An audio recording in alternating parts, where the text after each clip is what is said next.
Hi வாங்க இன்றைக்கி கீரை கூட்டு பார்க்கலாம். அதுக்காக கொஞ்சம் துவரம் பருப்பு, நான் கடலைப்பருப்பு எடுத்திருக்கேன். நீங்கள் பாசிப்பருப்பு எடுத்துக்கிட்டாலும் ஓகே தான். எப்பவும் போல் பருப்பு வேக வைக்கிறதுக்கு தக்காளி, வெங்காயம், பூண்டு எல்லாமே சேர்த்து மஞ்சத்தூள் கொஞ்சம் போட்டு வேக வச்சு மசிச்சு வச்சுருக்கேன். தாளிப்புக்கு எண்ணெய் நல்லெண்ணெய் விட்டு கடுகு, வரமிளகாய், சின்ன வெங்காயம், பூண்டு தட்டி போட்டிருக்கேன். உப்பு கொஞ்சம் தேவையான அளவுக்கு சேர்த்துக்கோங்க. நல்லா வெங்காயம் வதங்கி வந்ததுக்கப்புறம் நம்ம மசிச்சு வச்சுருந்தா அந்த பருப்பை மிக்ஸ் பண்ணிவிட்டு அதுக்கப்புறம் ஒரு 2 ஸ்பூன் சாம்பார் தூள், அதாவது உங்கள் காரத்துக்கு தகுந்த மாதிரி நீங்கள் போட்டுக்கோங்க. ஏன்னா ஆல்ரெடி வரமிளகா போட்டிருக்கோம்.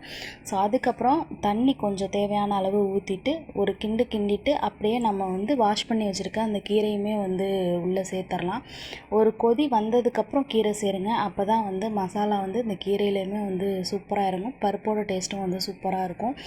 அதை ஒரு கிண்டிட்டு கீரை போட்டதுக்கப்புறம் மூடி வச்சுட்டு ஒரு 10 நிமிஷம் கழித்து இறக்குனீங்க அப்படின்னா கீரையும் பருப்பும் சேர்ந்து அதோட ஃப்ளேவர் சூப்பராக இருக்கும். மதியம் லஞ்சுக்கு சூப்பரான கீரை கூட்டு ரெடி. நீங்களும் வீட்டில் செஞ்சு பார்த்துட்டு எப்படி இருக்குன்னு சொல்லுங்கள். So bye.